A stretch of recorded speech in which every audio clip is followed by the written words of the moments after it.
السلام علیکم ورحمۃ اللہ وبرکاتہ۔ وعلیکم السلام ورحمۃ اللہ وبرکاتہ۔ پیارے بابا چاند، میرا نام محمد آصف اتاری ہے، میں باب المدینہ کراچی سے عرض کر رہا ہوں۔ آپ کی بارگاہ میں عرض یہ ہے کہ بابا چاند، کیا جنات بھی سائنسی ٹیکنالوجی سے استفادہ حاصل کر سکتے ہیں؟ کیونکہ بعض اوقات ایسا دیکھا گیا ہے کہ جب ہم لوگ سسٹم وغیرہ آف کر کے جاتے ہیں آفیسز وغیرہ کے، یا کوئی مشین وغیرہ آف کر کے جاتے ہیں، تو اور صبح آگے دیکھتے ہیں تو وہ سسٹم وغیرہ آن ہوئے ہوتے ہیں، ان پہ کچھ کام بھی کیا جا چکا ہوتا ہے۔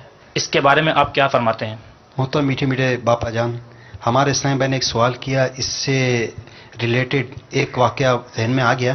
ہمارے ایک تعویذات عطاریہ کے بستہ ذمہ دار کسی ایسے اسلامی بھائی کے گھرانے کا علاج کر رہے تھے جہاں جنات کے معاملات تھے، تو ان کو عجیب و غریب قسم کے نمبر سے، نیٹ ورک سے ان کو فون کالز آتی تھیں، اور وہ آواز بھی بہت عجیب و غریب جیسی ہوا کرتی تھی، اور وہ اس کو وارن کرتے تھے، اس کو خبردار کرتے تھے کہ فلاں کے معاملات میں آپ ہاتھ نہ ڈالیں ورنہ ہم آپ کو اور آپ کے پورے گھرانے کو آزمائش میں ڈال دیں گے۔ تو پیارے باپا جان، اس کے حوالے سے کوئی ارشاد فرمائیے۔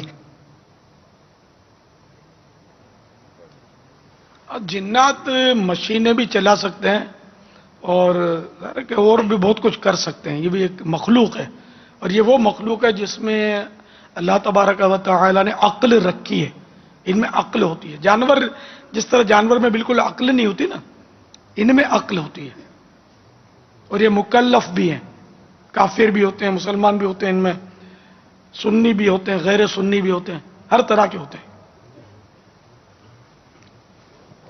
تو یہ مشینیں وغیرہ چلا تو سکتے ہیں،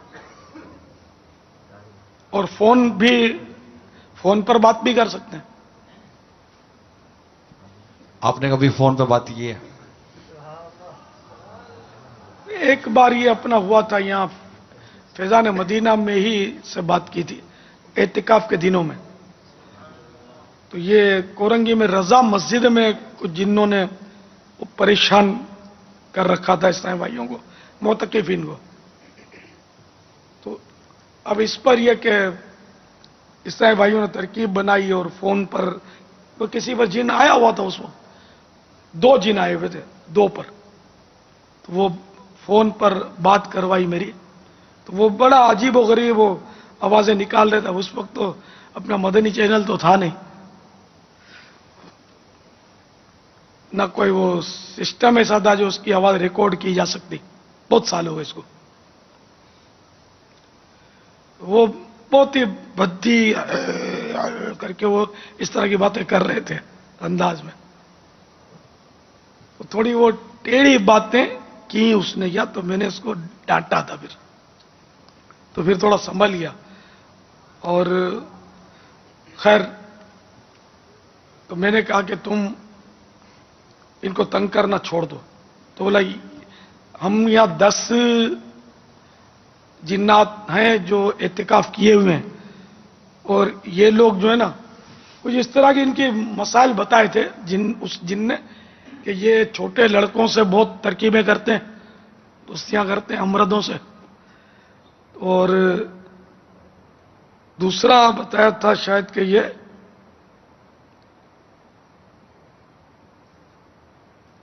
پان بہت کھاتے ہیں، پچکاریاں مارتے ہیں پان کی، یہ بتایا تھا، یا بتایا تھا شور شراپا ہے نا، شور شراپا زیادہ کرتے ہیں، تو ہم لوگوں کو مطلب ہے کہ اس سے پریشانی ہوتی ہے، تو ان کو بولو کہ یہ بھی یہ دھندے چھوڑ دیں۔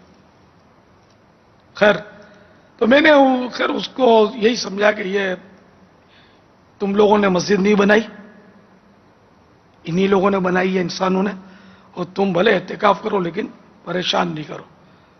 تو اس نے وعدہ کیا کہ میں پریشان نہیں کروں گا، لیکن یہ جو میرے جو ساتھ دوسرا ہے نا، میرا دوست، آپ اس کو بول دو، یہ نہیں مانتا، یہ وعدہ کرے گا نا تو مسئلہ حل ہو جائے گا۔ پھر اس سے بات کی تو وہ بھی کرنے لگا، پھر اس کو بھی تھوڑی بہرحال میں نے سمجھایا اس کو، تو اس نے بھی آخر وعدہ کر لیا۔ اچھا پوری بات تو سن لو، مدینہ، اب پوری بات تو سن لیں۔ پھر جناب وہ شاید 1 آدھ دن کوئی امن رہا، تو پھر وہ اب 10 دن کا اعتکاف تھا ان دنوں، 30 دن کا اعتکاف نہیں ہوتا تھا، اور وہ دن نکل گئے. تو عید کے دن وہاں سے ایک قافلہ آیا کورنگی سے. ملاقات پہلے تو عید کی ملاقاتیں عام ہوتی تھی اور کوئی اپنا یہ حارسین اور یہ خادمین اور یہ سیکورٹی کا نظام بھی نہیں تھا. تو ملاقات کے لیے کافی اسلامی بھائی وہاں سے تشریف لے آئے. تو انہوں نے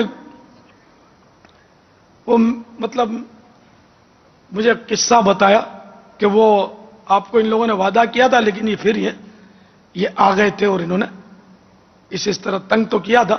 پھر آپ نے ایک بھیج دیا تھا جن. ابھی شور نہیں کرنا, پہلے پوری بات سن لینا. آپ نے جو جن بھیجا نا پھر اس نے ان کو مار مار کے بھگا دیا. اور ایک کے پیٹ میں درد تھا تو اس نے مطلب میں نے دم کیا تو پیٹ کا درد دور ہو گیا. پھر ایک نے چشمہ پہنا ہوا تھا, یہ چشمے والا بھی میرے سامنے ساتھ لے آئے تھے. بولا ہوگا یہ اس نے چشمہ پہنا تھا, اب اس کے آنکھوں میں چشمہ نہیں تھا. بولے چشمہ پہنا تھا تو اس کو وہ تمہارے جن نے بولا اے چشمہ اتار دے, کچھ نہیں ہے جا. تو بولے اس کی آنکھوں کے نمبر ختم ہو گئے, اب وہ آنکھیں صحیح ہیں اس کی. تو وہ اس طرح بڑے متاثر ہو کر میرے پاس آئے تھے. لیکن اب ظاہر ہے کہ میں کیا کر سکتا ہوں, میں نے بھیجا ہی نہیں تھا. تو میں نے ان سے کہا کہ یار یہ اس جن کو میں نے نہیں بھیجا تھا, میں نے نہیں بھیجا تھا. یہ بہرحال آپ سن لیں نا, جو بات درست جو میں کر رہا ہوں سن لیں کہ میں نے اس کو بھیجا ہی نہیں تھا. نہ ظاہر میں نہ بھیج سکتا ہوں نہ میں نے بھیجا تھا. یہ بہرحال جو بھی ہوا تم لوگوں کا کام ہو گیا لیکن میں نے بھیجا نہیں تھا اس کو. اب خدا بہتر جانے یہ کیا تھا, اس کا کوئی یہ معمہ ہے. کئی مسائل ہوتے ہیں کہ جن کا کوئی حل نہیں ہوتا, ان میں سے بھی یہ مسئلہ ہے کہ یہ جا کر اس نے یہ دعویٰ کیوں کیا کہ الیاس نے بھیجا جبکہ میں نے نہیں بھیجا تھا. واللہ تعالی اعلم ورسولہ اعلم عز وجل وصلی اللہ تعالی علیہ